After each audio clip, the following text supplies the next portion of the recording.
The 8,974th meeting of the Security Council is called to order. The provisional agenda for this meeting is letter dated 28th of February 2014 from the Permanent Representative of Ukraine to the United Nations addressed to the President of the Security Council. S/2014/136. The agenda is adopted. In accordance with Rule 37 of the Council's Provisional Rules of Procedure, I invite the representatives of Germany and Ukraine to participate in this meeting. It is so decided. In accordance, I also welcome to this meeting the United Nations Secretary General, Antonio Guterres.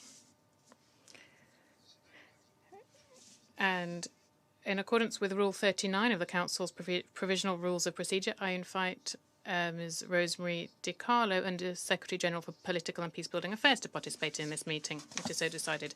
The Security Council will now begin its consideration of item 2 of the agenda. I wish to warmly welcome the Secretary General, His Excellency Mr. Antonio Guterres, and give him the floor.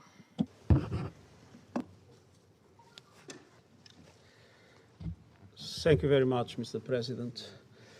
Mr. President, Excellencies, I want to reaffirm what I expressed this morning in the meeting of the General Assembly. But of course, it wouldn't make any sense to bother you reading again the same text that I'm sure you are all aware of. In between, during the day, a number of events took place, and with your permission, Mr. President, I would like to ask Ms. Rosemary DiCarlo to be able to brief you on those events. But simultaneously, the day was full of rumors and indications that an offensive against Ukraine was imminent. In the recent past, there were several situations with similar indications, similar rumors.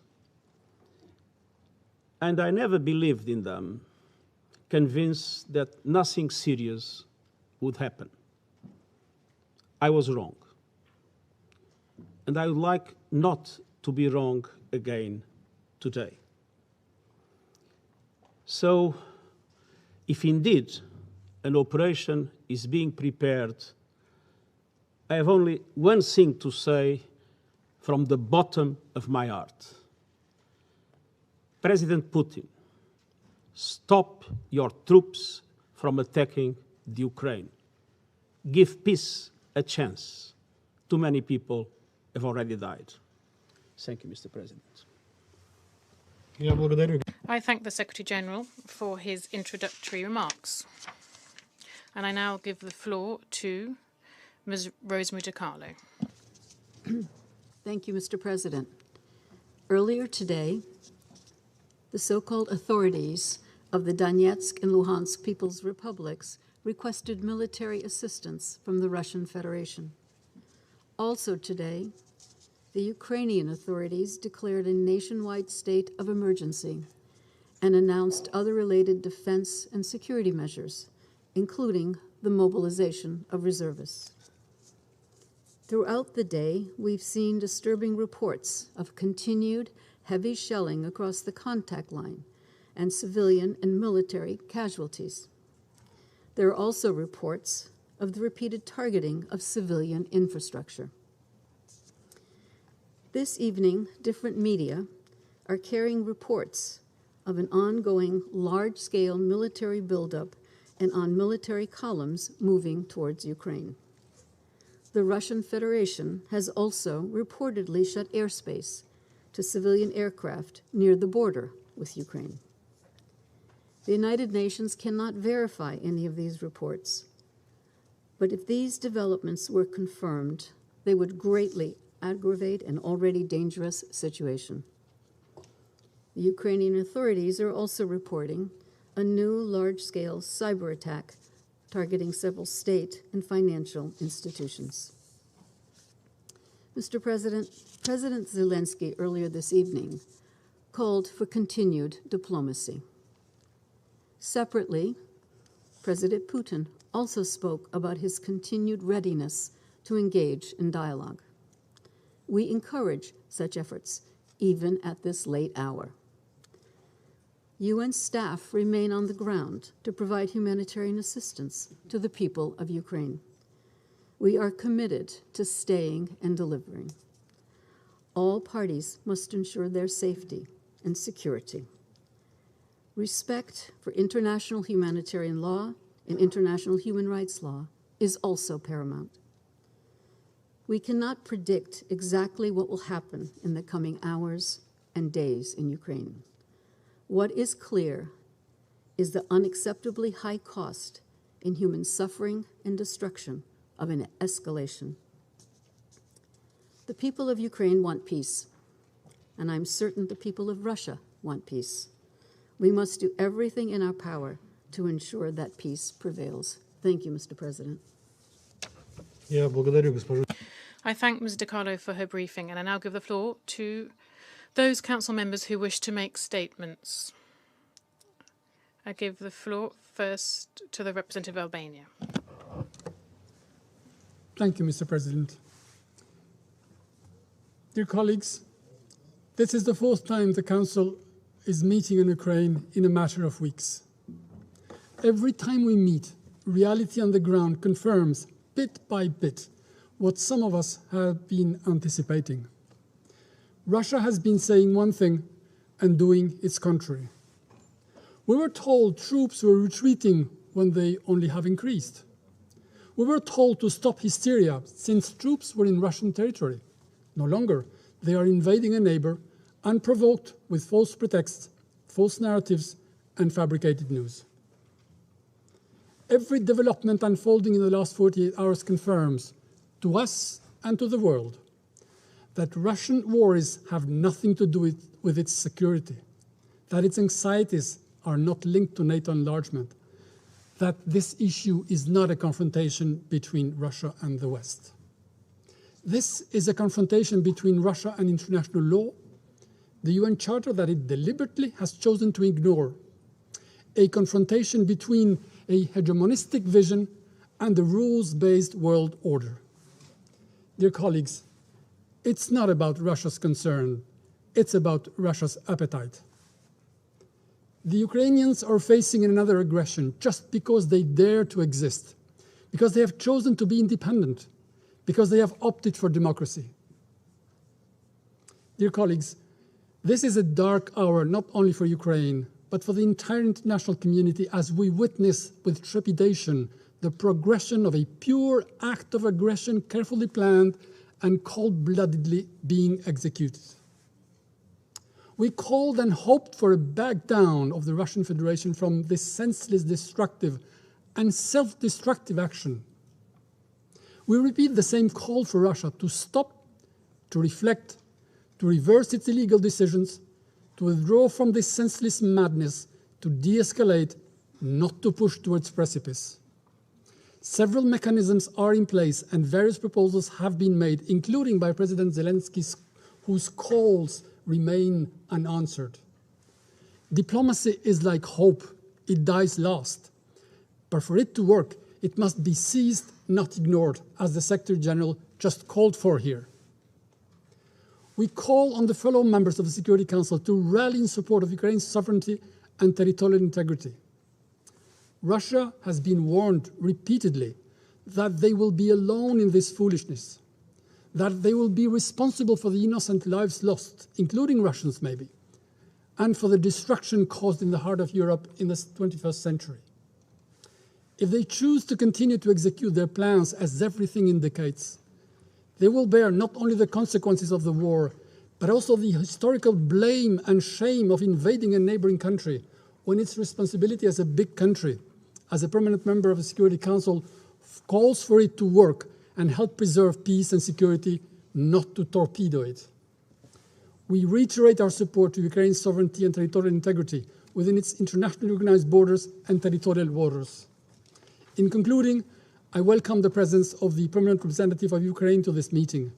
I would like to convey to him, to the Ukrainian government and people, that at this most critical moment in their history, they are not alone, and we stand firm in full solidarity with them for their rights to be free and choose who they want to be. I thank you. I thank the representative of Albania for his statement and now give the floor to the representative of the United States. Thank you, Mr. President. And thank you, Secretary General. Thank you for your strong stance and your powerful remarks today at the General Assembly and for your remarks tonight.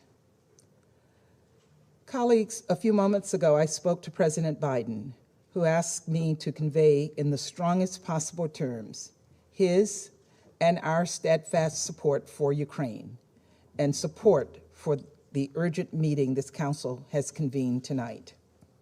Furthermore, he asked me to share that the United States and our allies and partners will continue to respond to Russia's actions with unity, with clarity, and with conviction. We are here tonight because we believe, along with Ukraine, that a full-scale further invasion into Ukraine by Russia is imminent.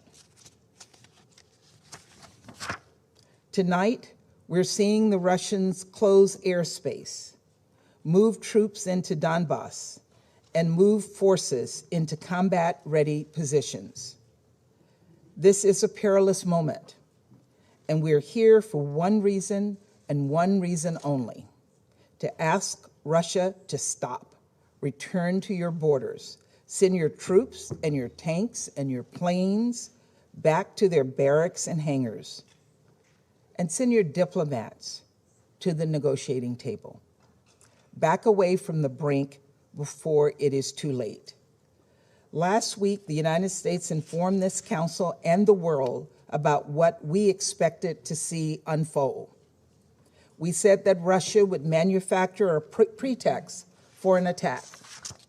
We have since seen numerous false flag events staged along the lines of contact in Donbass. We said Russia would theatrically convene emergency meetings at the highest levels of the Russian government. We all saw this on Monday with the state televised Security Council meeting held by President Putin, an orchestrated moment in which the Russian government decided to recognize as, and I quote, independent states, unquote, sovereign territory of Ukraine controlled by Russia's proxies since 2014. They literally violated Ukraine's sovereignty and territorial integrity on live television before the world. We said that false proclamations would come declaring Russia would need to defend Russian speakers in Ukraine. We got that and much more from President Putin's speech on Monday and during the speech of the Russian ambassador in the General Assembly today. No one could have predicted just how dangerous, inciting, and far-reaching President Putin's speech would be, with Putin arguing for taking the world back in time to an era of empires and colonies. Finally, we said the attack would come next, that we could expect communications to be jammed, cyber attacks to shut down key Ukrainian institutions. Last week, we attributed to Russia denial of service attacks against Ukrainian banks, and we saw similar activity this morning targeting government sites as well. And in the last few hours, we have received very concerning reports of destructive malware placed on hundreds of computers and executed on at least some. After that, we said would come the bombs and missiles, the soldiers and the tanks. Already soldiers have been deployed to the occupied region of Ukraine. Ladies and gentlemen, we are here tonight because we believe the rest is imminent. Now, over the past few weeks, Russia has called our predictions hysterical. Russia said we were lying. Russia said we were supplying the world with misinformation. Russia's diplomats even laughed in the face of the human suffering we were sounding the alarm about. But what we said would happen has come to pass for all the world to see. So let us be clear. All parties are not culpable here. There's no middle ground. Calling for both sides to de-escalate only gives Russia a pass. Russia is the aggressor here. Russia's attack on Ukraine is tantamount to an attack on the UN and every member state in the chamber tonight. The Security Council is charged with adjudicating threats to peace and security. Russia is bypassing it entirely and taking matters into its own hands. And that undermines the institution. It undermines everyone who participates in it.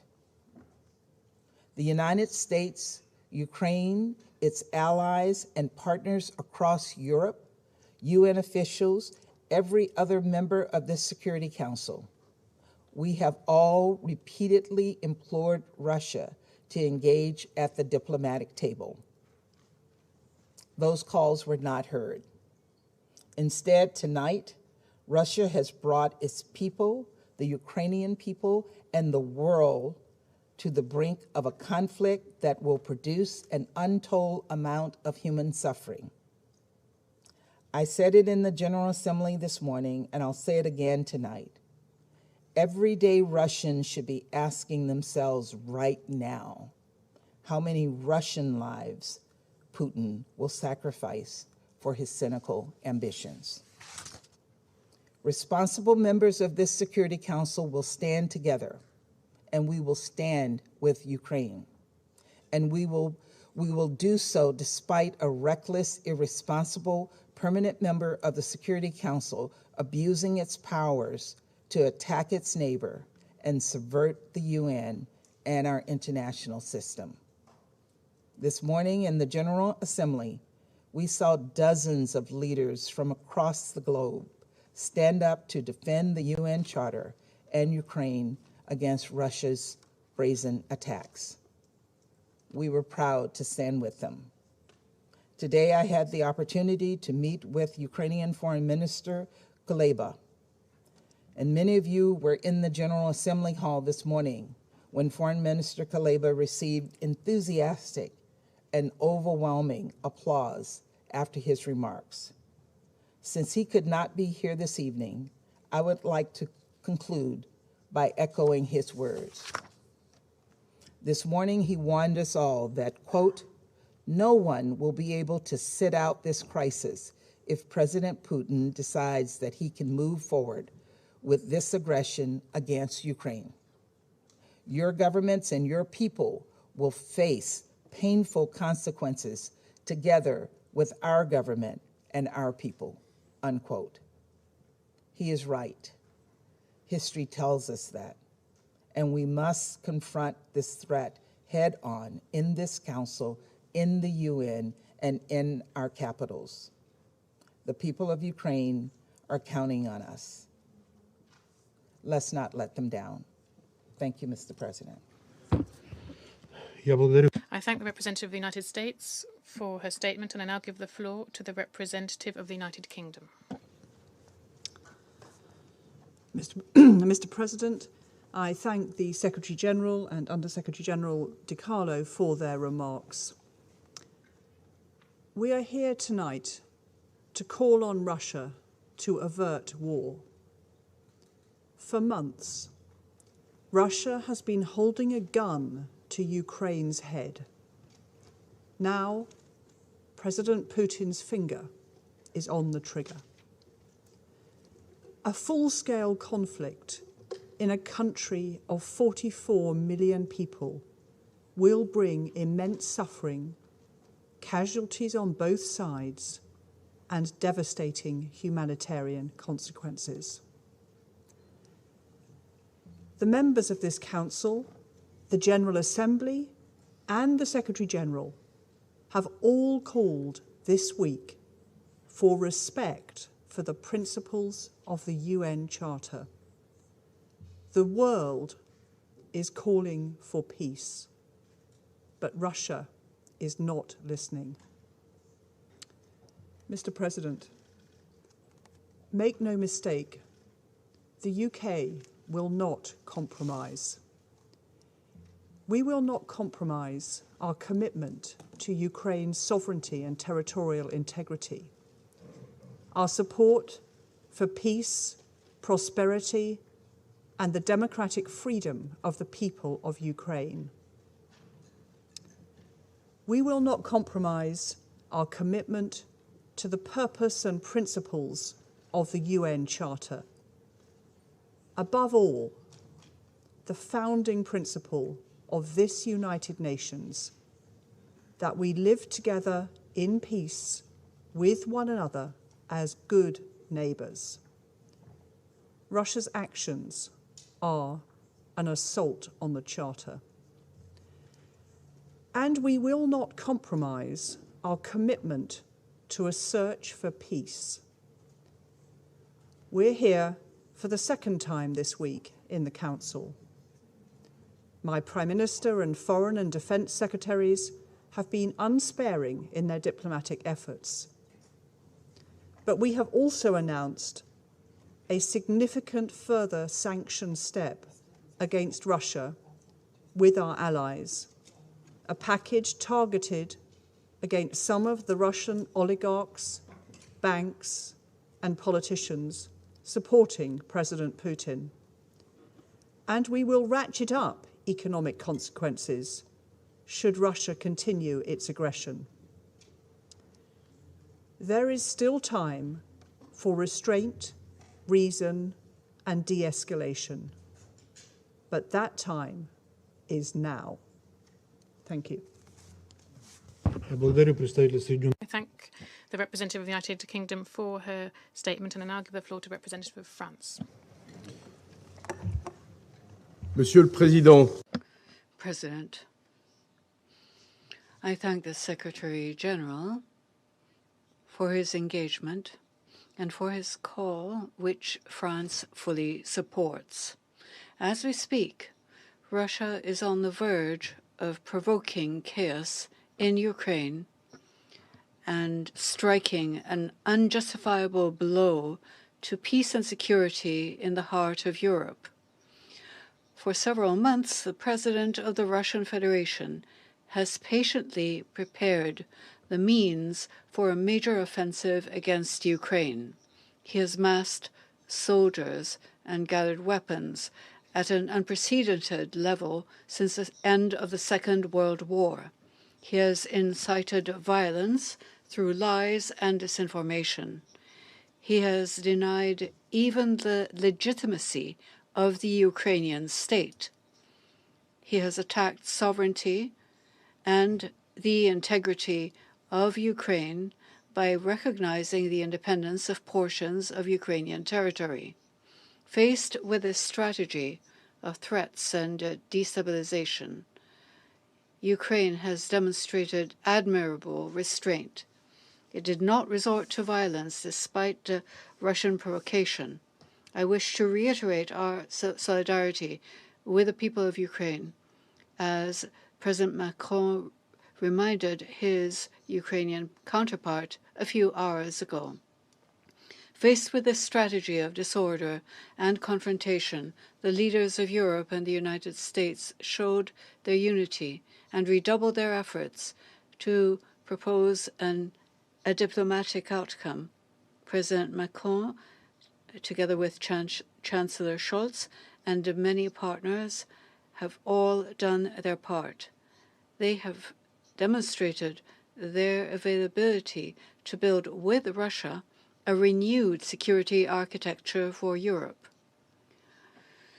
France strongly condemns the strategy of provocation to war of the Russian president.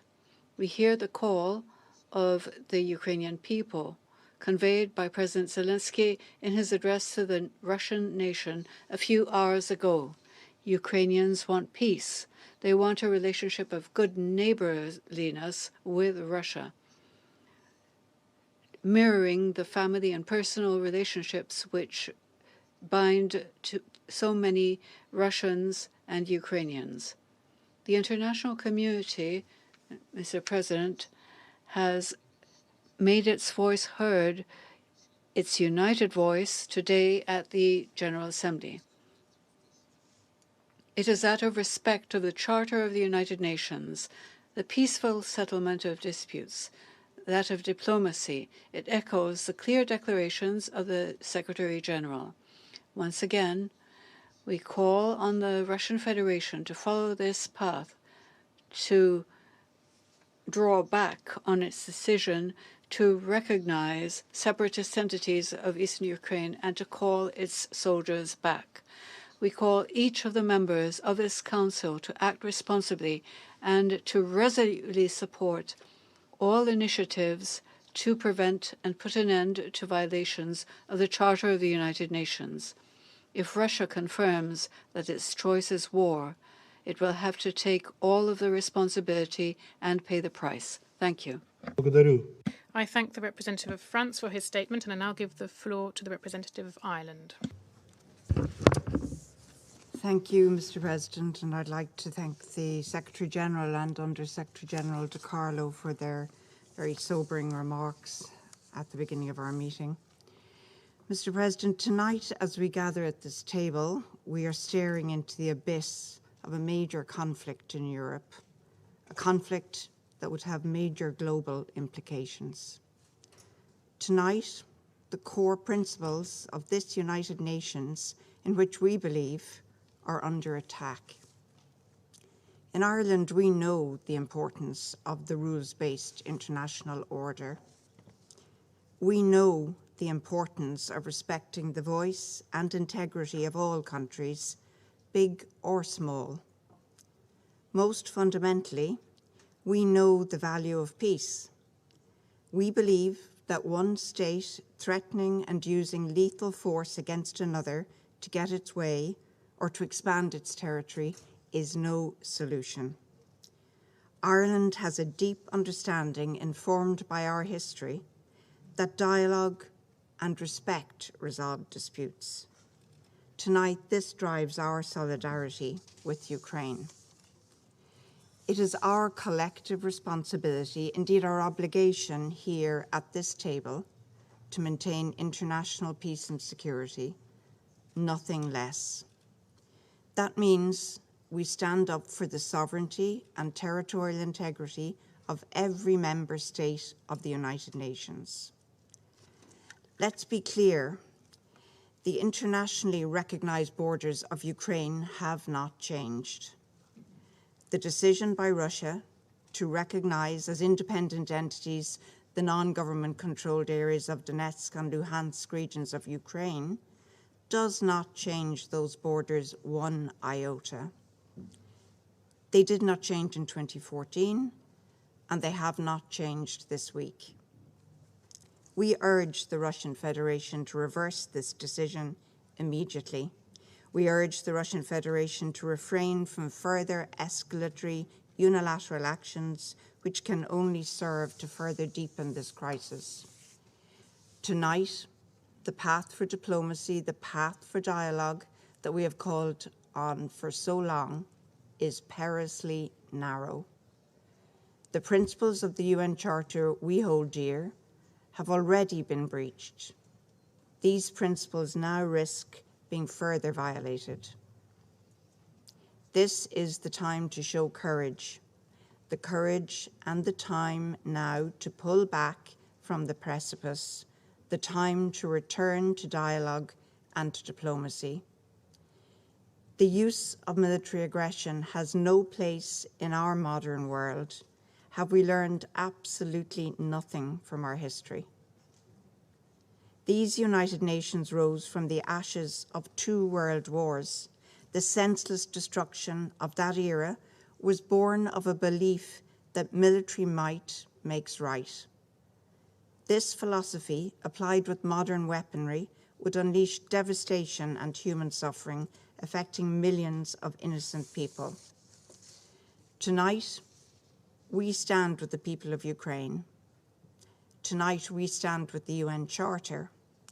We stand with those who, even in this dark hour, still have the courage and hope to bring us back from this precipice. A resort to military conquest for one state to impose its will unilaterally against another, to annex part of its territory, has absolutely no place in the 21st century. There is still a choice to turn from the path of war to the path of diplomacy and dialogue. Mr. President, it is never too late to make the right choice. Thank you. I thank the representative of Ireland for her statement, and I now give the floor to the representative of India.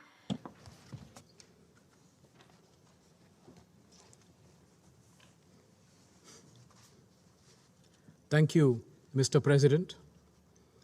Let me begin by thanking Secretary General for his briefing on the evolving situation in the eastern regions of Ukraine. The Security Council had met 2 days ago and discussed the situation. We had called for urgent de-escalation of tensions and emphasized on sustained and focused diplomacy to address all issues concerning the situation. However, we note with regret that the calls of the international community to give time to the recent initiatives undertaken by parties to diffuse tensions were not heeded too. The situation is in danger of spiraling into a major crisis. We express our deep concern over the developments which, if not handled carefully, may well undermine the peace and security of the region. We call for immediate de-escalation and for refraining from any further action that could contribute to a worsening of the situation. We call on all parties to exert greater efforts to bridge divergent interests. I would like to underline that the legitimate security interests of all parties should be fully taken into account. India has consistently advocated at the United Nations the need for peaceful settlement of disputes in accordance with international law and with agreements entered into by parties concerned. I underline once again that more than 20,000 Indian nationals, including students, are located in different parts of Ukraine, including in its border areas. We are facilitating the return of all Indian nationals, including students, as may be required.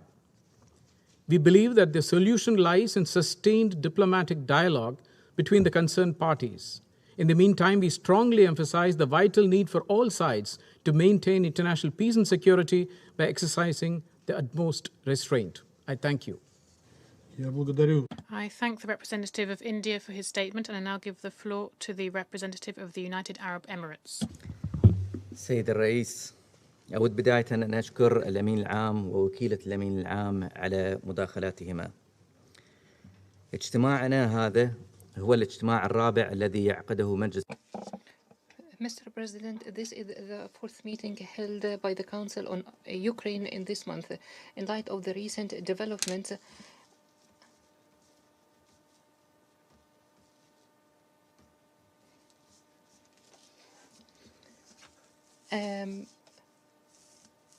in light of the recent and alarming tensions, my country has taken a firm position calling for de-escalation and efforts to find a peaceful solution to the crisis between the concerned parties.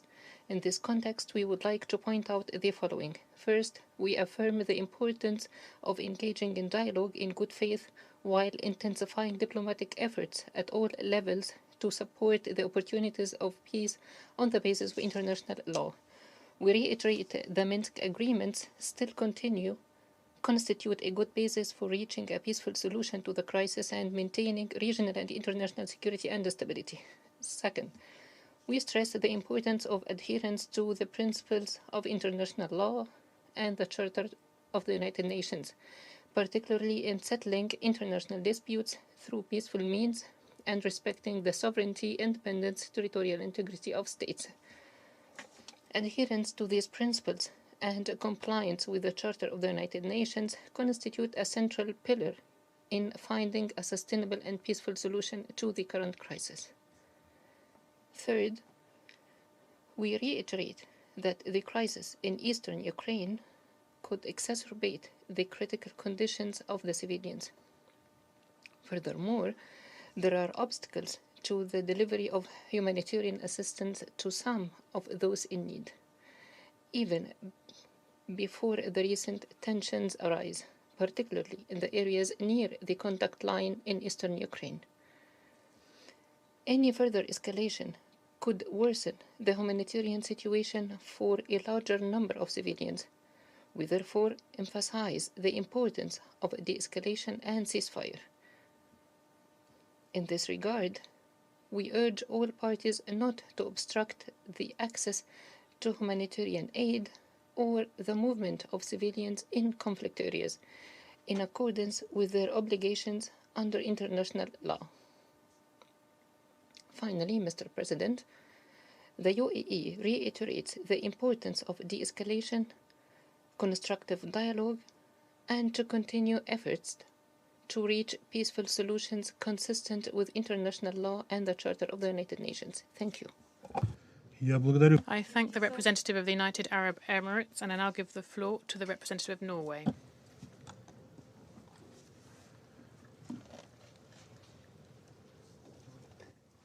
President, I thank the Secretary General and USG Rosemary DiCarlo for their important statement. We are facing the dire prospect of a major war in Europe.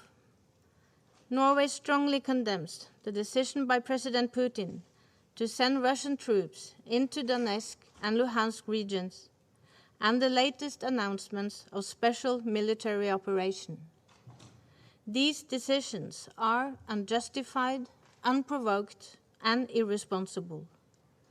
We call on Russia to reverse these decisions and to immediately, completely, and unconditionally withdraw all its military forces from the territory of Ukraine and in the vicinity of its internationally recognized borders. Our thoughts are with those who have already suffered too much due to this conflict, and with all those who are afraid that tomorrow will be a lot worse. We call upon all parties to strictly respect the relevant provisions of international humanitarian law, which calls on the protection of civilians, including humanitarian personnel and civilian infrastructure, and to facilitate safe, rapid, and unhindered humanitarian access to those in need in Ukraine. Like the Secretary General clearly stated, the decision of the Russian Federation to recognize the so-called independent of Donetsk and Luhansk regions are violation of the territorial integrity and sovereignty of Ukraine and are inconsistent with the principles of the Charter of the United Nations. Let me recall the principles and purposes of the UN Charter, which are now under threat. The Charter applies to all nations, including Russia. Today in the General Assembly, member states from all over the world strongly urge the parties to pursue negotiation towards a peaceful resolution of the conflict, with respect for international law and Ukraine's sovereignty and territorial integrity. Norway urges Russia, as a party to the Minsk Agreement and to the conflict, to fulfill its commitments, to abide by international law, and to return to the path of diplomacy. Russia has taken on a clear commitment to seek a peaceful settlement to this conflict and must honor it. We commend Ukraine's posture of restraint in the face of continued provocation and destabilization efforts. President, let me conclude by again reiterating Norway's unwavering support for Ukraine's sovereignty and territorial integrity within its international recognized borders. Thank you. I thank the representative of Norway for her statement, and I now give the floor to the representative of China. Thank you, Mr. President. Mr. President, the situation in Ukraine is at a critical juncture. China has been paying close attention to the situation. In the current context, all parties concerned should exercise restraint and avoid the further escalation of tensions. We believe that the door to a peaceful solution to the Ukraine issue is not fully shut, nor should it be. China has pointed out on many occasions that there is a complex historical context on the Ukraine issue, and that the current situation is the result of the interplay of many factors. China's position on safeguarding the sovereignty and territorial integrity of all states has been consistent. The purposes and principles of the UN Charter should be jointly upheld. We hope that all parties concerned will stay cool-headed and rational, and commit themselves to enhance dialogue and consultation to resolve relevant issues properly through negotiations and address each other's legitimate security concerns in line with the principles of the UN Charter. It is especially important at the moment to avoid fueling tensions. China will continue to promote peace talks in its own ways and welcomes and encourages all efforts aimed at a diplomatic solution. Thank you, Mr. President. I thank the representative of China for his statement, and I now give the floor to the representative of Brazil. Thank you, Mr. President. I would like to thank the Secretary General and the Undersecretary General, Rosemary DiCarlo, for the information and remarks they have put before the Council tonight. Mr. President, the reports received about the movement of troops into certain areas of Donetsk and Luhansk in Ukraine are cause for extreme concern. The threat or use of force against the territorial integrity, sovereignty, and political independence of a UN member state is unacceptable. In the present circumstances, the Security Council must act according to its main purpose as holder of the primary responsibility under the United Nations Charter for the maintenance of international peace and security. In the exercise of this responsibility, its actions must be geared towards reduction in tensions, towards assisting parties in their negotiations. This is our primary role. The recourse to arms and confrontation cannot lead to lasting peace. In that regard, we call on all parties to exercise maximum restraint and refrain from any action that may further increase tensions on the ground. The time is not for belligerent rhetoric, nor for military threats, but to engage truly in a diplomatic process. The means of negotiation have not been exhausted. Immediate de-escalation is of high order. It means, among others, complete and unconditional withdrawal of all military forces as an effective measure for the prevention and removal of threats to peace. Parties must abide by the terms of the Minsk agreements, above all by its call for a comprehensive ceasefire. The monitoring mission of the OSCE can assist if granted unrestrained access in order to verify, identify, and report accordingly any violation of the ceasefire. Furthermore, the parties must allow the rapid, safe, and unhindered access of humanitarian assistance to those in need. The protection of civilians, including humanitarian personnel and persons in vulnerable situations, must be respected unconditionally. We redouble our calls for the parties to work constructively in all relevant instances, such as the Normandy format and the Trilateral Contact Group. Negotiations must be mindful of the principles of the UN Charter, including sovereignty, independence, unity, and territorial integrity of its member states. Negotiations must also, on one hand, take into account the security concerns of all parts of the conflict, and, on the other hand, aim to create the adequate conditions for an inclusive political dialogue which must reflect the diversity of and include representation from all peoples of the region. Brazil does not underestimate the complexity of the current situation, but we insist on dialogue as key to achieve a lasting settlement to this conflict. Too much is at stake here, above all, the lives of many civilians. We owe them all our efforts to bring this crisis to a peaceful solution. I thank you, Mr. President. I thank the representative of Brazil for his statement, and I give the floor to the representative of Ghana. Thank you very much, Mr. President. And let me begin by, first of all, thanking the Secretary General and USG, Rosemary DiCarlo, for their significant briefings. Mr. Secretary General, Ghana is grateful to you for your clear statements on the situation in Ukraine, in defense of the Charter, the rules-based international order, and our collective security mechanism. The developments that are taking place in Ukraine are indeed troubling. The situation has implications not only for Ukraine and its immediate neighbors, but also for all our countries.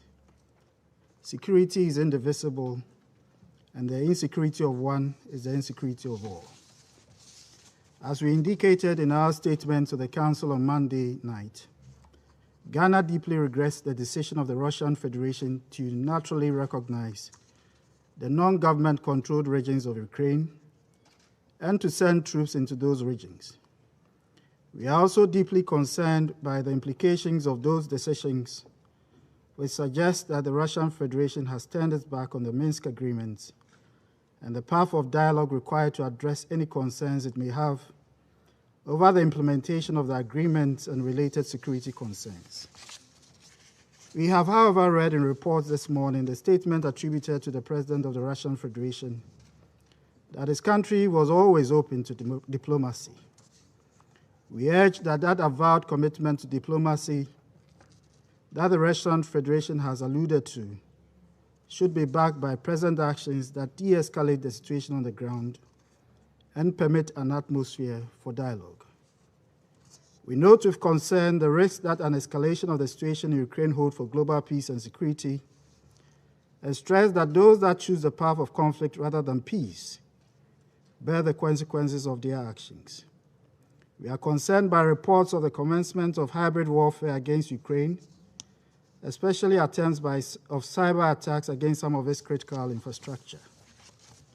To de-escalate the situation, we urge the Russian Federation to reconsider any intentions to move troops into the eastern regions of Ukraine in response to the purported request by the leaders of the separatist regions for an intervention. Peacekeeping by its nature requires the consent of the parties and the impartiality of the peacekeeping force. The presence of the Russian troops in eastern Ukraine at this time would not fulfill those requirements. If there is a real need, the Council should be seized of the matter. We urge for calm and call upon all parties to maintain the ceasefire in eastern Ukraine.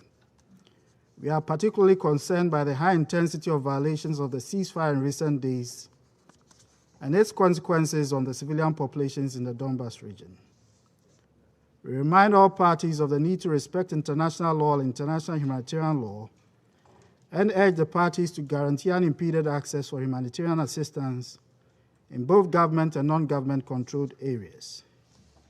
We condemn any military activity that would deliberately target civilians and civilian infrastructure and remind all parties of the personal responsibility that exists in international law. Mr. President, it may be begging the question, but nonetheless worth repeating. Ghana unreservedly stands by the sovereignty and territorial integrity of Ukraine, a bona fide member of the United Nations, whose membership of this organization provides for her guarantees over her internationally recognized borders, the same borders with which she joined this organization. We aver that the current developments in the eastern regions of Ukraine would not lead to a strategic gain for any party, and encourage efforts to address both immediate and long-term interests through diplomacy and dialogue.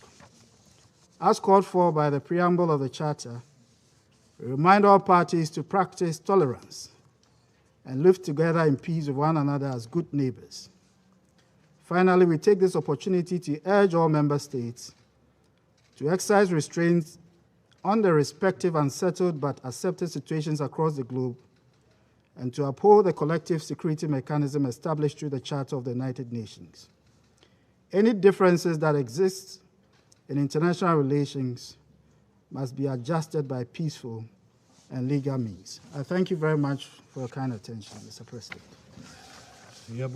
I thank the representative of Ghana for his statement, and I now give the floor to the representative of Kenya. Thank you, Mr. President. I thank the Secretary General for his urgent plea for peace and Under Secretary General Rosemary DiCarlo for her briefing. In this grave moment, Kenya continues to call for respect for the sovereignty, territorial integrity, and political independence of Ukraine in line with the core tenets of the United Nations Charter. Kenya is deeply concerned by the rapid escalation of the conflict risks following the recognition of Donetsk and Luhansk as independent states by the Russian Federation and the continued military escalation. We are concerned that there is a serious risk that a conflict enveloping the whole of the Donbas region will occur, present trends holding. Such a development would instantly lead to significant loss of life, a humanitarian crisis, and the large-scale population movement of refugees and internally displaced people. Kenya urgently calls for calm by all parties and their commitment to protecting civilians and civilian objects from any actions contrary to international law and international humanitarian law. We continue to believe that there is still an opportunity for diplomacy to produce a solution to this dangerous crisis. The required diplomatic steps should seek, in the short term, for a de-escalation of the situation and the limiting of all military maneuvers to prevent sparking a wider conflict.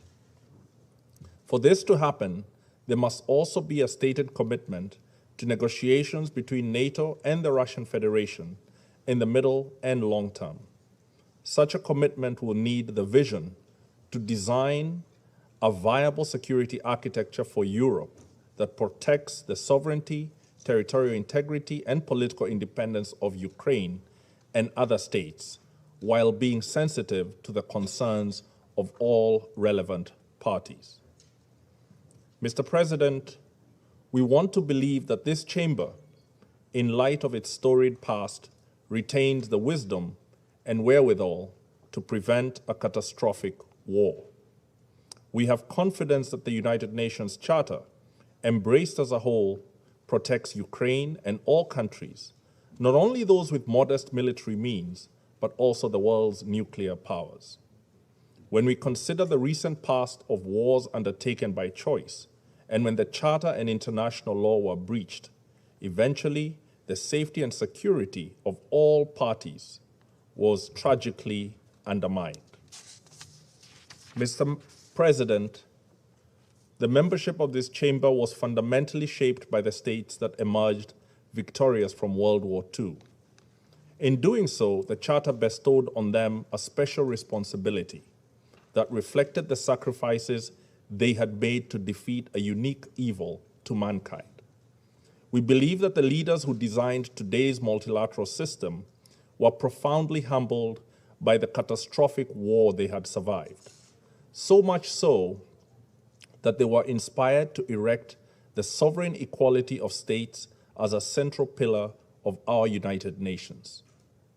As such, we urge all members to recall the ruin from war that has been experienced by most states sitting around this table. It is in this moment of peril that we can powerfully pivot to recommit to the Charter our predecessors bequeathed us. A large part of that recommitment would be aided by our listening to the Secretary General and utilizing his good offices to deliver according to their intended design. In the coming days, we hope that we will observe de-escalation in Donbas and that every effort will be made to protect the sovereignty, territorial integrity, and political independence of Ukraine. We further hope that we will benefit from the visionary leadership that the world needs today in committing to negotiating a lasting European security architecture that lowers perceptions of threat and promotes cooperation. I thank you. I thank the representative of Kenya for his statement, and I now give the floor to the representative of Gabon. Thank you, sir. I thank the Secretary General for his statement, as well as Under Secretary General Di Carlo for the information she provided.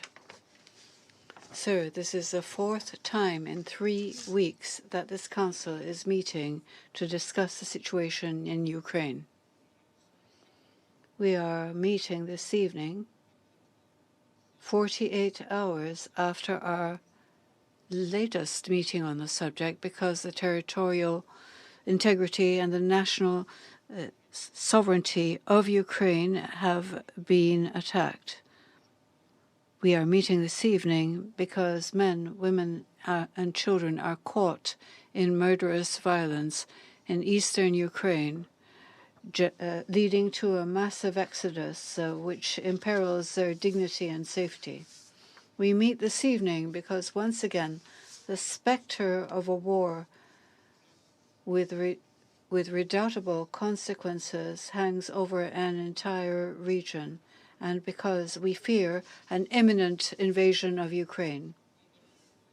We see an attack on the fundamental principles of the Charter of the United Nations, and we must go further and ensure that all of the provisions of the Charter are respected and that the international community focus with the same commitment, with the same ardor on the need for preserving peace and security. The decision of Russia to recognize the independence of Donetsk and Luhansk sidelines the relevance and the importance of the Minsk agreements, and it heightens an imminent military attack on Ukraine. My country remains attached to the territorial integrity and sovereignty of every state. The strict respect of these principles for the African Union is the basis of our social contract as members of the international community.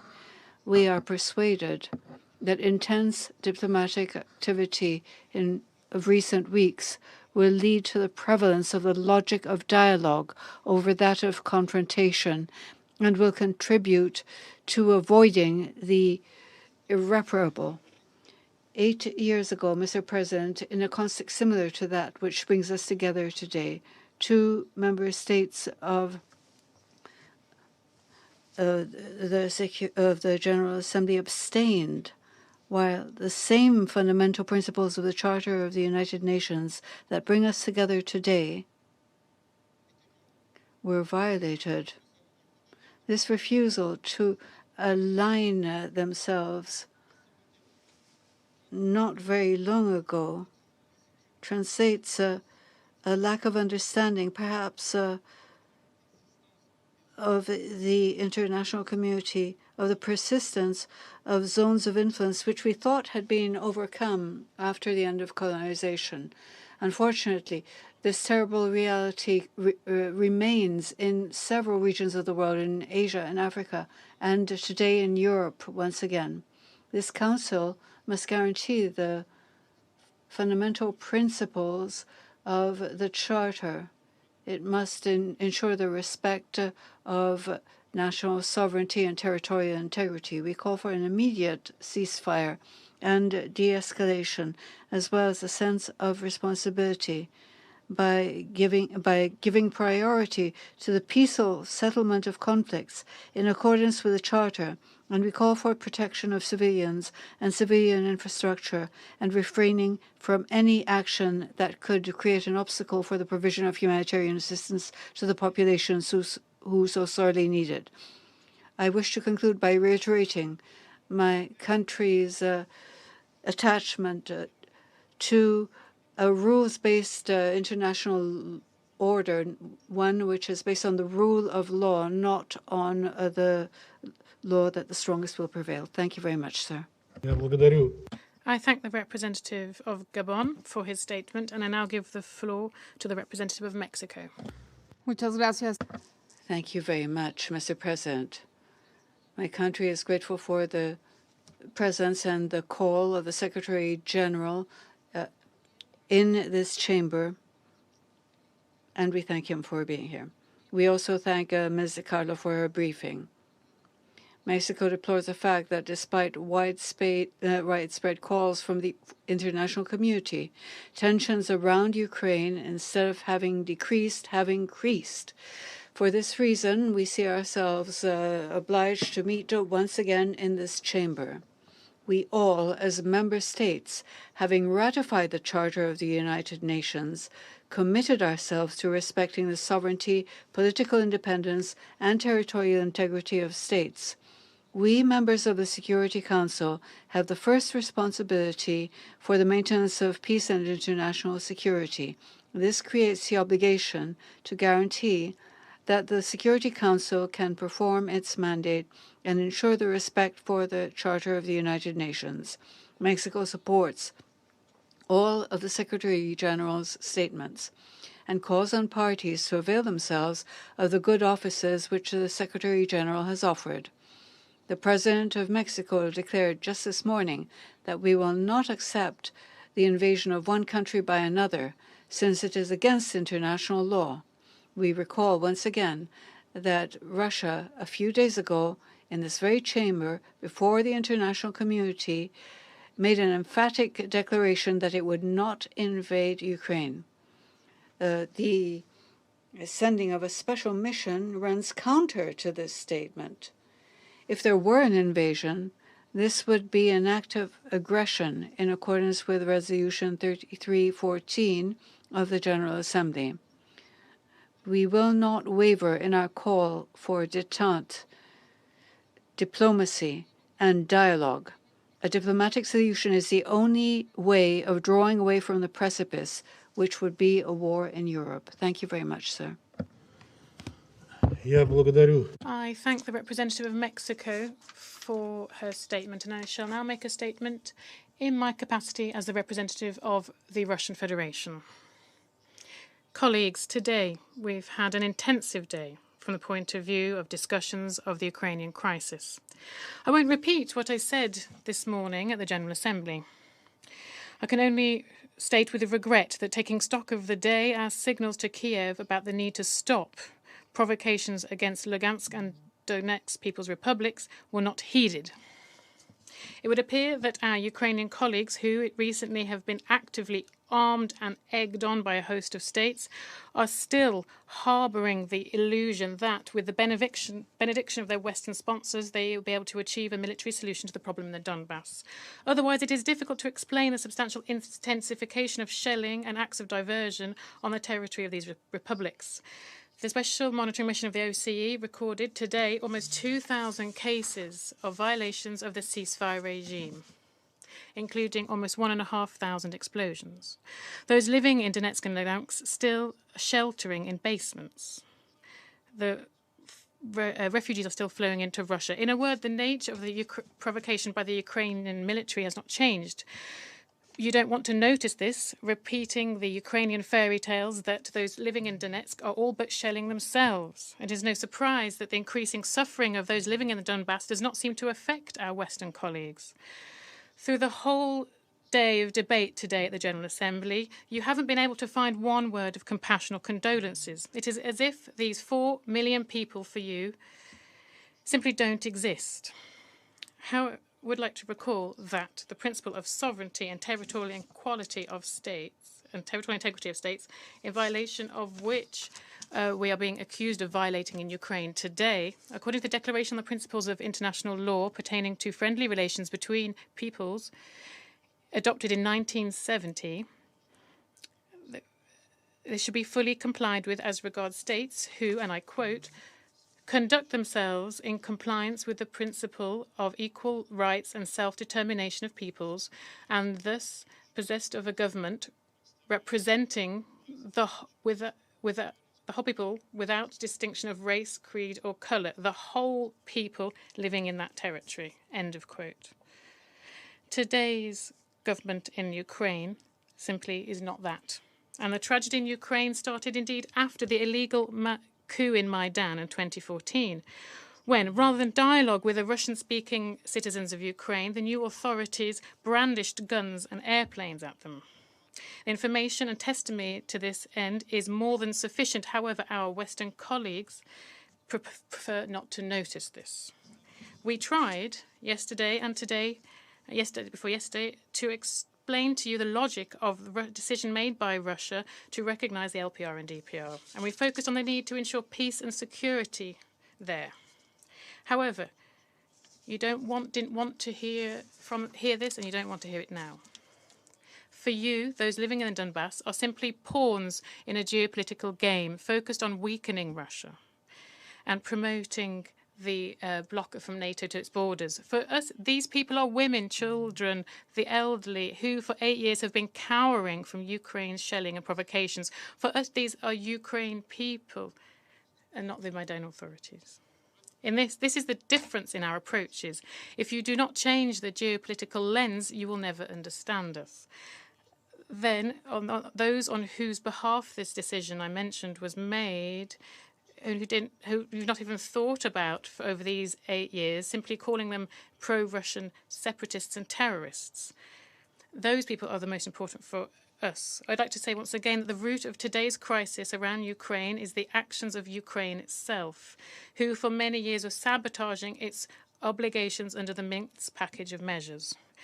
Last week even, there was a hope that Kiev would rethink and nevertheless implement what it signed up to do in 2015. For this, first and foremost, they needed direct dialogue with Donetsk and Lugansk.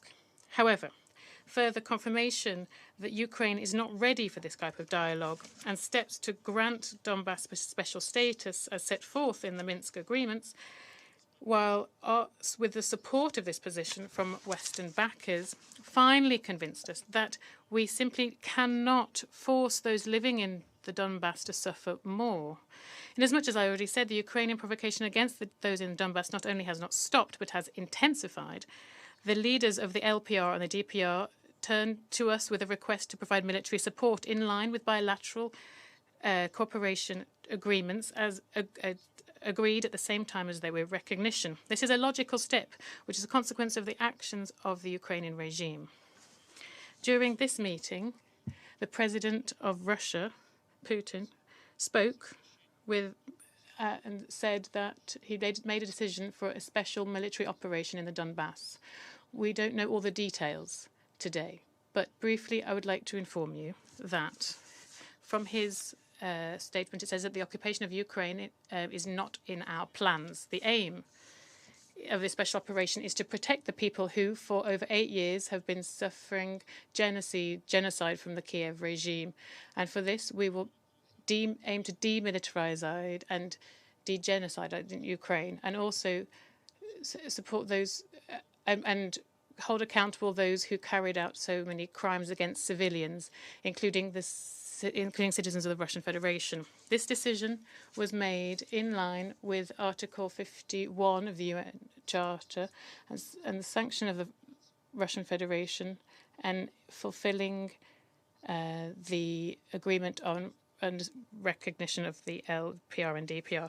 We're receiving a lot of information and we will analyse this and we will keep you up to speed with this. Now I resume my function as President of the Council and I give the floor to the representative of Ukraine.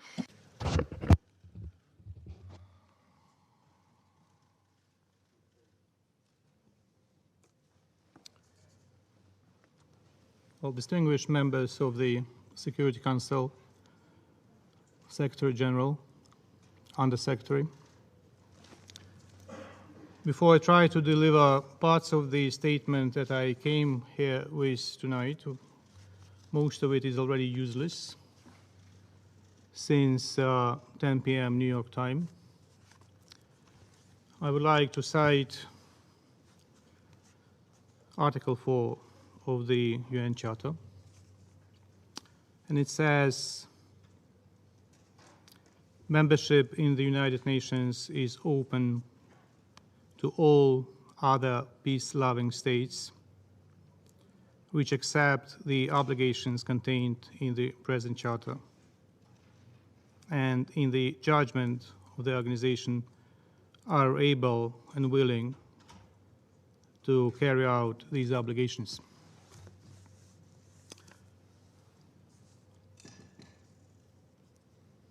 Russia is not able to carry out any of the obligations. The ambassador of the Russian Federation 3 minutes ago confirmed that his president declared a war on my country. So before I read parts of my statement, I would like to avail of the presence of the Secretary General and request the Secretary General to distribute among the members of the Security Council and the members of the General Assembly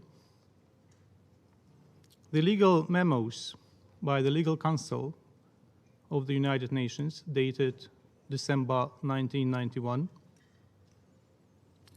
and in particular the legal memo dated 19th of December 1991, the one that we've been trying to get out of the Secretariat for a very long time, and we were denied to get it.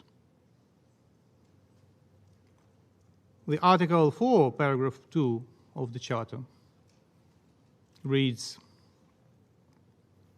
the admission of any such state to membership in the United Nations will be affected by a decision of the General Assembly upon the recommendation of the Security Council. Mr. Secretary General, please instruct the Secretariat to distribute among the members of the Security Council and the members of the General Assembly a decision by the Security Council dated December 1991 that recommends that the Russian Federation can be a member of this organization, as well as a decision by the General Assembly dated December 1991, where General Assembly welcomes the Russian Federation to this organization. It would be a miracle if the Secretariat is able to produce such decisions. There is nothing in the Charter of the United Nations about continuity as a sneaky way to get into the organization.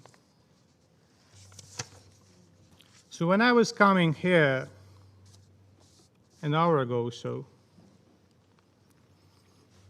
I was intending to ask the Russian ambassador to confirm on the record that the Russian troops will not start firing at Ukrainians today and go ahead with the offensive. It became useless 48 minutes ago. Because about 48 minutes ago, your president declared the war on Ukraine.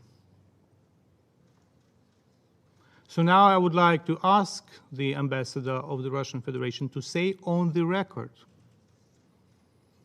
that at this very moment, your troops do not shell and bomb Ukrainian cities, that your troops do not move in the territory of Ukraine. You have a smartphone, you can call Lavrov right now. We can make a pause to let you go out and call him.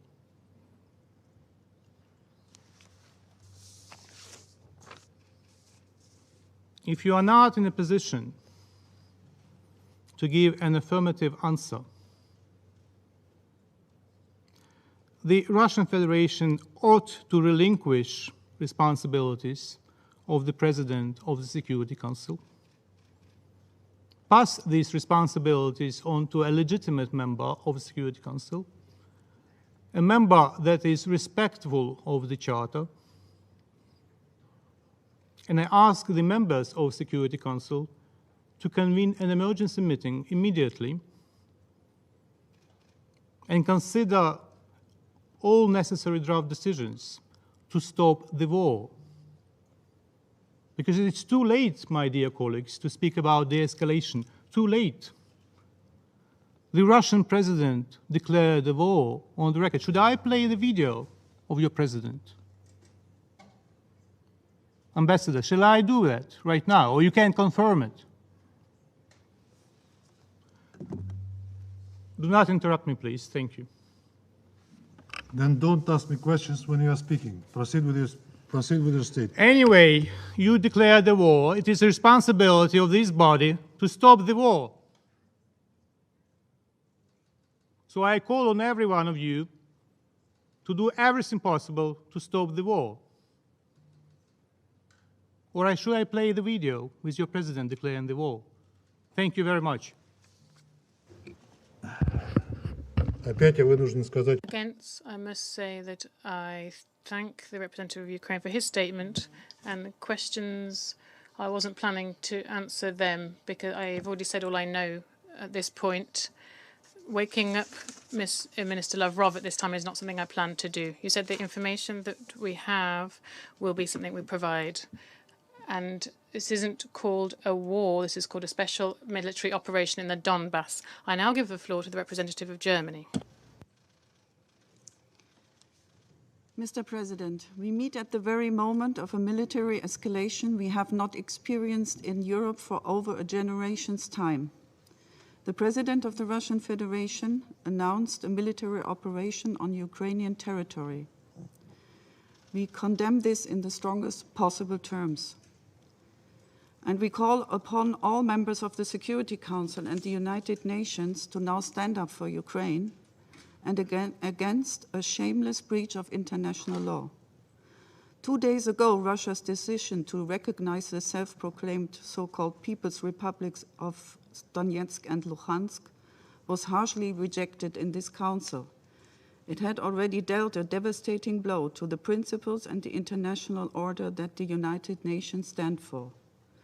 Russia has not listened, and it turns out it was not prepared to listen. It has continued its massive military buildup, and we observed and observe cyber attacks directed against Ukraine, and now Russian military is moving into Ukrainian territory. By the actions and this unprovoked military operation, Russia is violating the core principles of the UN Charter. We condemn the use of force against innocent people and the violation of the sovereignty and territorial integrity of Ukraine in the strongest possible terms. We urge Russia to terminate its military action against Ukraine immediately and withdraw its troops. Mr. President, our thoughts are with the Ukrainian people. We will be steadfast in our support for Ukraine and our support for the UN Charter. The Russian aggression will come at an unprecedented price politically, economically, and morally. Mr. President, France, Ukraine, and my country stood ready for diplomacy, for another meeting in the Normandy format, or for the summit that Ukraine had proposed. With our allies and partners, we called on Russia to seek a diplomatic way forward in vain. Now is the moment to speak up and defend the international order of the UN Charter against unilateral aggression, jointly and decisively. Tonight, we stand with Ukraine, and we are doing so unwavering and determined. Thank you, Mr. President. I thank the representative of Germany for her statement. And now I give the floor to the United States, who wish to make a further statement. Thank you. In my remarks tonight, I said that we predicted Russia's false flag attacks, the misinformation, the theatrical emergency meetings, and the cyber attacks. But one piece had not come to pass. Unfortunately, while we've been meeting in the Security Council tonight, it appears that President Putin has ordered that last step. At the exact time as we are gathered in the Council seeking peace, Putin delivered a message of war in total disdain for the responsibility of this Council. This is a grave emergency. The Council will need to act, and we will put a resolution on the table tomorrow. As President Biden said tonight, Russia alone is responsible for the death and destruction this attack will bring, and the United States and our allies and partners will respond in a united and decisive way. The world will hold Russia accountable. Thank you. I thank the representative of the United States for her statement, and now I'd like to give the floor to the representative of the United Kingdom, who asked to make a further statement. Thank you. As we sat in this chamber urging Russia to step back, President Putin announced special military operations on Ukrainian territory. This is unprovoked and unjustified. This is a grave day for Ukraine and for the principles of the United Nations. We and our partners have been clear that there will be consequences for Russia's actions. We fully support the United States call for a UN Security Council resolution. This Council must do all it can to stop the war and uphold the Charter. Thank you. I thank the representative of the United Kingdom, and now I'll give the floor to the representative of Albania, who also wished to make a further statement.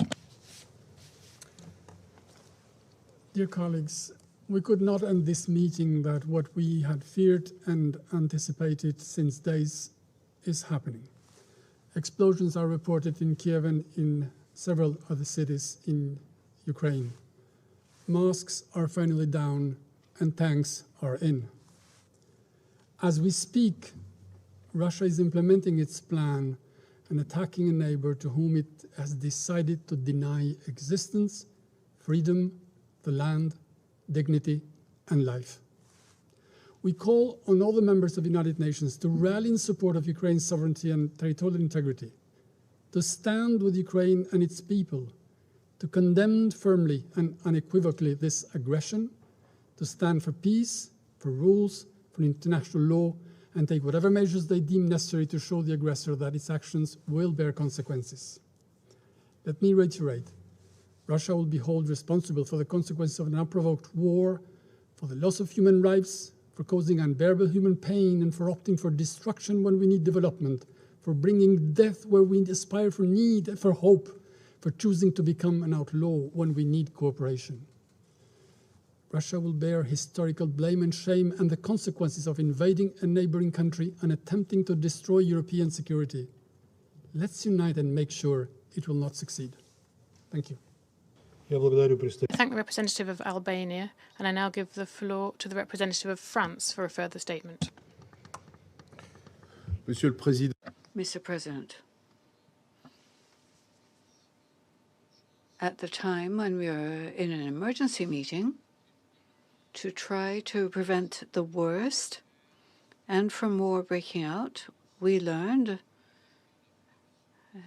all learned that the President of the Russian Federation had coordinated a special military operation in Donbass, and that Russia will do its utmost to demilitarize Ukraine. Russia has therefore chosen war.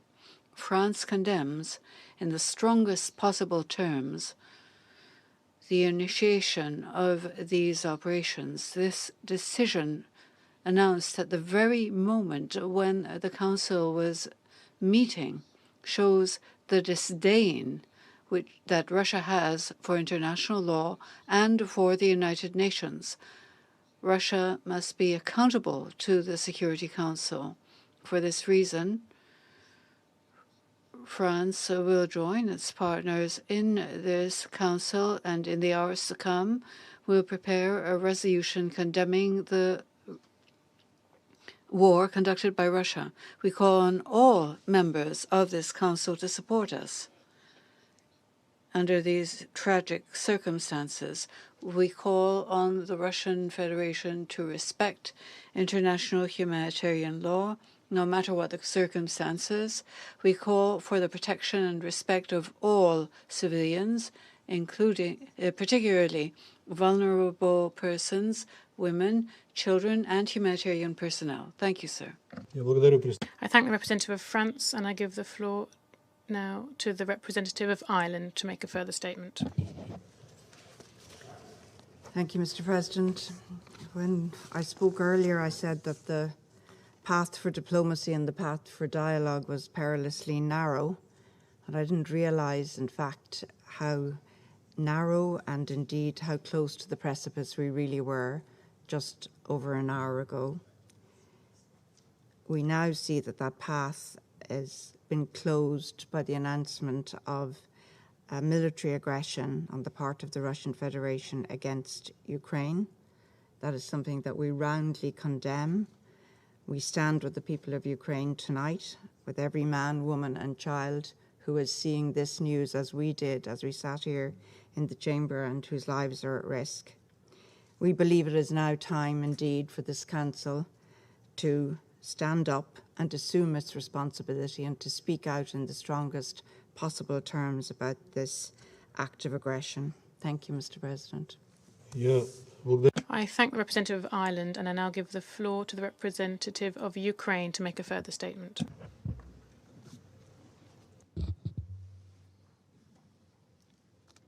Well, as I said, relinquish your duties as a chair.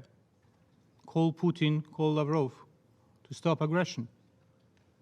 And I welcome the decision of some members of this council to meet as soon as possible to consider the necessary decision that would condemn the aggression that you launch on my people.